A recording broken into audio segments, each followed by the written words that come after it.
NDA का exam देने से पहले आपने मॉक लगाए थे कि नहीं लगाए थे? जब एनडीए का एग्जाम देने से पहले मॉक लगाए थे तो एसएसबी देने से पहले साइक के भी मॉक लगाओ। देखो, जब इंडिया की टीम कहीं जाती है, किसी विदेश की जमीन पर जाती है क्रिकेट खेलने, तो एक्चुअल सीरीज जब स्टार्ट होती है ना, उसके पहले कुछ प्रैक्टिस मैच होते हैं।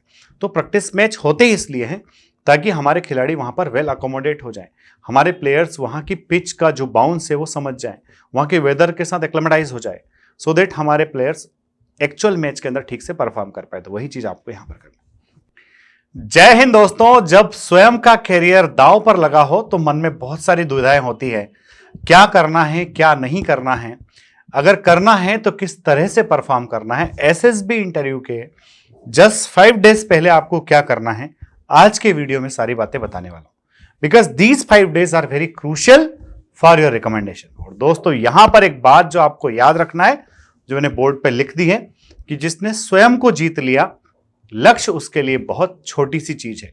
दोस्तों एसएसबी इंटरव्यू के लिए आप लोग चाहे एनडीए का एसएस देने जा रहे हो या फिर जो अभी इंटरव्यूज चल रहे हैं टेक एंट्रीज के और एफकेट के, सबसे बड़ी और इंपॉर्टेंट चीज, जो भी बच्चा इस वीडियो को देख रहा है, हर बच्चा कहीं ना कहीं से एसएसबी इंटरव्यू की तैयारी कर चुका है। अब दोस्तों जब तैयारी कर चुका है तो फिर दिक्कत किस बात की है, और तैयारी करने के बावजूद भी इतने सारे बच्चे जो है स्क्रीन आउट क्यों होते हैं या फिर कॉन्फ्रेंस आउट क्यों होते हैं।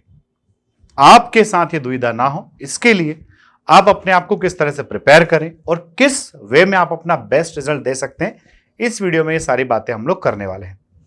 दोस्तों जब मैंने बात की स्वयं को जीतने की, तो यहां पर मैं बात आपसे कह रहा हूं कि आपको अपने आप के ऊपर विश्वास दिखाना पड़ेगा।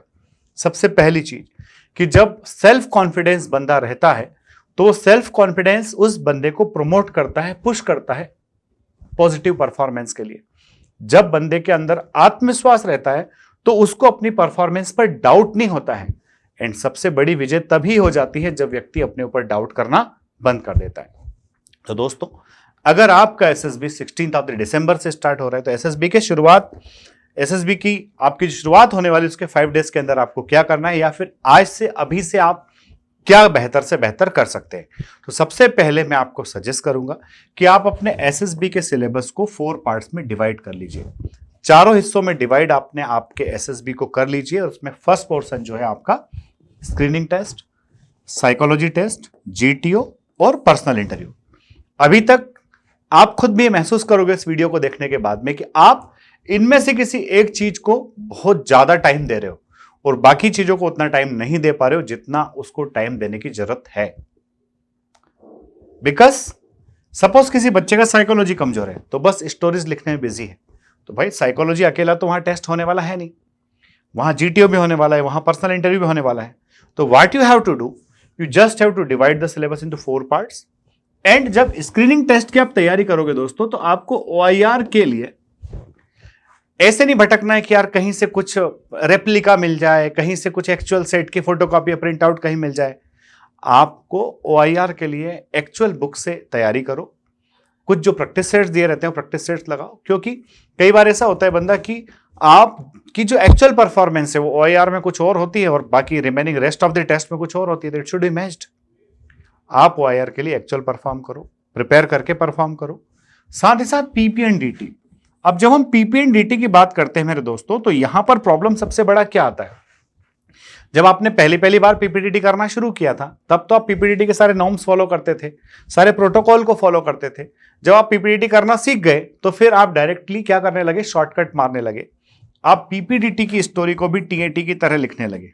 अब इसका परिणाम आपको पता है क्या होता है, आप एक्चुअल एसएसबी के अंदर जाकर के भी पीपीडीटी के जो बेसिक्स हैं उनको फॉलो नहीं करते और आप टीएटी की तरह स्टोरी लिख करके आ जाते हैं और फिर वहां पर आपको एक सेटबैक देखने को मिलता है। तो ये नहीं होना चाहिए। पीपीडीटी के सारे प्रोटोकॉल्स आपके माइंड में होना चाहिए कि भाई आपको क्या क्या वहां पर मेंशन करना है। पीपीडीटी की शीट के अंदर sheet will be given, box will be given. उस बॉक्स के अंदर आपको जो है नंबर ऑफ कैरेक्टर्स कितने हैं वहां पर आपको दिख रहे हैं, उनका जेंडर क्या है, एज क्या है, मूड क्या है, फिर आपका उसका मेन कैरेक्टर को आपने सर्कल किया है या फिर नहीं किया है। हर एक स्टोरी जो पीपीडीटी के पर्सपेक्टिव से लिख रहे हो उसका एक्शन आपने मेंशन किया है या फिर नहीं किया है, और स्टोरी जब लिख रहे हो तो उसको ठीक से कंप्लीट किया है या फिर नहीं किया है। साथ ही साथ लास्ट 5 डेज जो बचेंगे एसएसबी जाने से पहले, उसमें आपको नरेशन की जबरदस्त प्रैक्टिस करना है, क्योंकि बच्चा लिखने में बिजी होता है तो लिख तो काफी अच्छा लेता है, बट उसकी नरेशन वाली प्रैक्टिस छूट जाती है। देखो नरेशन आप कब कर रहे थे, सपोज आपने फोर्स डिफेंस एकेडमी ज्वाइन किया था एसएसबी के लिए, और यहां पर जब आप आए थे, जितने दिन आप यहां रहे आपने पीपीटी की प्रैक्टिस की, अपने ग्रुप के साथ में नरेशन भी किया, डिस्कशन भी किया, बट जब आप घर चले गए, अब आपके साथ में फ्रेंड्स नहीं है, तो आप नरेशन की प्रैक्टिस नहीं कर रहे हो। हाँ, ऐसा हो सकता है, बहुत सारे बच्चे ऑनलाइन प्लेटफॉर्म्स पर अलग अलग ग्रुप्स बन गए हैं, उन ग्रुप्स के साथ में मिलकर के बच्चे उन ग्रुप्स में जो है गूगल मीट या और डिफरेंट वेज में जो है बच्चे पीपीटी की प्रिपरेशन कर रहे हैं, बट वहां भी आपको ध्यान में रखना है कि protocols should be followed. And दोस्तों, डिस्कशन की प्रैक्टिस चाहो तो 3-4 दोस्त, चूंकि एनडीए सीडीएस अगर आपने पास किया, डेफिनेटली आपके कुछ दोस्त तो ऐसे होंगे जिनका भी खुद निकला है, तो आप उस एसएसबी के 4-5 दिन पहले अपनी ऑनलाइन मीटिंग करके या फिर ऑफलाइन भी मिल जाओ तो बहुत अच्छा, आप वहां पर डिस्कशन कीजिए, क्योंकि एकदम जाकर के सीधे सीधे परफॉर्म करना। देखो, जब इंडिया की टीम कहीं जाती है, किसी विदेश की जमीन पर जाती है क्रिकेट खेलने, तो एक्चुअल सीरीज जब स्टार्ट होती है ना, उसके पहले कुछ प्रैक्टिस मैच होते हैं। तो प्रैक्टिस मैच होते ही इसलिए हैं ताकि हमारे खिलाड़ी वहां पर वेल अकोमोडेट हो जाए, हमारे प्लेयर्स वहां की पिच का जो बाउंस है वो समझ जाए, वहां के वेदर के साथ एक्लेमेटाइज हो जाए, सो दैट हमारे प्लेयर्स एक्चुअल मैच के अंदर ठीक से परफॉर्म कर पाए। तो वही चीज आपको यहां पर करना है। नेक्स्ट बात आती है साइकोलॉजी टेस्ट की। तो दोस्तों, I will honestly suggest you कि अपने एसएसबी के 5 दिन पहले आपको साइकोलॉजी टेस्ट को एक फुल लेंथ टेस्ट लगाना है, जिसमें आप कहीं भी देखोगे यूट्यूब पर आपको कोई सा प्रैक्टिस सेट मिल जाएगा, आप प्रैक्टिस सेट उठाओ, पूरी 12 स्टोरीज लिखो, जरूर नहीं एक्चुअल डोजियर आपके पास हो, अपनी रफ कॉपी में भी कर सकते हो, बट आपको जो है पूरी जो 12 स्टोरीज हैं, 12 स्टोरीज को आप लिखिए, साथ में वेट लगाइए, एसआरटी लगाइए, और एसडीटी तो आप खुद प्रैक्टिस कर ही रहे हो तो वो भी लिखिए। फुल लेंथ साइक लगाने से, वो भी एक्चुअल एसएसबी के 5 डेज पहले, तो आपका माइंड मेंटली प्रिपेयर रहेगा, आपकी वो एनर्जी वापस से आ जाएगी जो आपने गेन की थी सम कोचिंग क्लासेस में बैठ करके आप जब साइकोलॉजी टेस्ट लिखा था। अदरवाइज क्या होगा, जैसे ही एनडीए का रिजल्ट आया था, विद इन 15-20 डेज, 1 मंथ, तमाम बच्चा कोचिंग क्लासेस के अंदर कोर्स कर चुका था, एंड 1 मंथ सारा बच्चा लगभग फ्री है जो खुद से तैयारी कर रहा है। साइकोलॉजी टेस्ट को एनर्जी चाहिए भाई, वो एनर्जी का लेवल आपके अंदर मेंटेन हो। एनडीए का एग्जाम देने से पहले आपने मॉक लगाए थे कि नहीं लगाए थे? जब एनडीए का एग्जाम देने से पहले मॉक लगाए थे, तो एसएसबी देने से पहले साइक के भी मॉक लगाओ, तो वो एटलीस्ट 1 मॉक तो आपको लगाना ही है, और उसके बाद जाना है। जीटीओ सीरीज के लिए आप क्या कर सकते हो बच्चा, जीटीओ सीरीज के लिए आपने वो जो आपका जीडी है, जीडी के लिए खूब आप प्रैक्टिस कर रहे हो। जीपीई के लिए आप टाइम बाउंड प्रैक्टिस कीजिए, आपके पास जो नरेटिव है या फिर जो भी जीपीई का प्रैक्टिस सेट आपके पास अवेलेबल है, आप उसको जो है इस तरह से परफॉर्म कीजिए कि आप एक्चुअल एसएसबी के अंदर परफॉर्म कर रहे हो। एंड वहां पर एक और इंपॉर्टेंट बात कि आप उस जीपी का कॉमन सॉल्यूशन खुद से दो, आप ऐसा फील करो कि आपके ग्रुप ने आपको नॉमिनेट कर दिया और आपको वहां पर कॉमन सॉल्यूशन देना है, तो आप इसके लिए प्रैक्टिस करो। साथ ही जो आपके PGT and HGT FGT command task है, तो इनके वीडियोस तो आप काफी देख ही रहे हो, तो घर में अगर कुछ साधन मिल जाते हैं, कुछ भी यार टेबल चेयर कुछ भी मिल जाए ना, थोड़ा सा दिमाग लगा के देख लो, तो वहां से आपका वर्किंग माइंड, कुल मिलाकर के what I want to say you, when you are going to SSB, working mind है ना वहां पर जाना चाहिए। और इसलिए मैं सारी बातें बता रहा हूं कि एसएसबी के 5 डेज में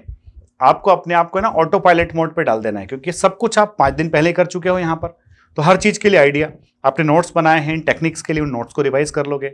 जब ये सारे टेस्ट एक बार आप मॉक की तरह परफॉर्म कर रहे होंगे, तो आपकी प्रिपरेशन बहुत अच्छी हो जाएगी, रिवीजन बहुत अच्छा हो जाएगा, फिर वहां जाकर के सिर्फ आपको परफॉर्म करना बचेगा। अदरवाइज आप याद करते रहोगे मेरे टीचर ने मुझे क्या बताया था, मेरे इंस्ट्रक्टर ने मुझे क्या बताया था, किस चीज के लिए। साथ ही पर्सनल इंटरव्यू की बात करें तो वापस से आपके फ्रेंड्स आपकी हेल्प करने वाले हैं। जिन फ्रेंड्स के साथ आप ऑनलाइन या फिर ऑफलाइन मोड में अपनी पीपीडीटी का नरेशन डिस्कशन कर रहे थे, उन्हीं फ्रेंड्स में से कोई एक फ्रेंड को रिक्वेस्ट कीजिए, आप अपना पीआईक्यू फॉर्म ठीक से फिलअप करके उस पीआईक्यू फॉर्म का पीडीएफ उसको भेज दीजिए। अगर ऑफलाइन आपके पास अवेलेबल है तो ऑफलाइन में उसके सामने बैठ करके इंटरव्यू दीजिए, अगर ऑनलाइन अवेलेबल है तो उसको ऑनलाइन कहिए कि भाई मेरा पीआईक्यू फॉर्म ये लो। चूंकि वो बंदा भी सेम एंट्री के लिए जा रहा है, तो उस लेवल को आप कहीं ना कहीं समझने लगा है। जब आप आपस में पर्सनल इंटरव्यू एक दूसरे का करोगे, तो आपको वापस से वही कि एक तो 45 मिनट एनर्जी मेंटेन करके रखना, दूसरा दूसरों के सवालों के जवाब देना। देखो, खुद के सवालों के जवाब देना आसान होता है कई बार, बट दूसरों के पूछे सवालों के जवाब देने में आदमी को कहीं ना कहीं तो चीज सीखने को मिलती ही मिलती है। तो अगर आप ये सारा प्रिपरेशन करके जाते हैं एसएसबी इंटरव्यू के अंदर परफॉर्म करने, तो डेफिनेटली आप लोगों को रिकमेंडेशन मिलेगा। एंड आपकी जो छोटी छोटी क्वेरीज है, जो भी प्रॉब्लम्स है, आपको अगर कोई प्रॉब्लम फेस हो रही है, कोई टेंशन आ रहा है, किसी चीज में आपको दिक्कत आ रही है, जस्ट कमेंट कीजिए कमेंट बॉक्स में, I will try to solve your problem. And ये वीडियो अगर अच्छा लगा है तो इसको अपने फ्रेंड्स के साथ शेयर करना ना भूले। अगले वीडियो में जल्द ही मिलते हैं। जय हिंद, जय भारत, इंकलाब जिंदाबाद, भारत माता की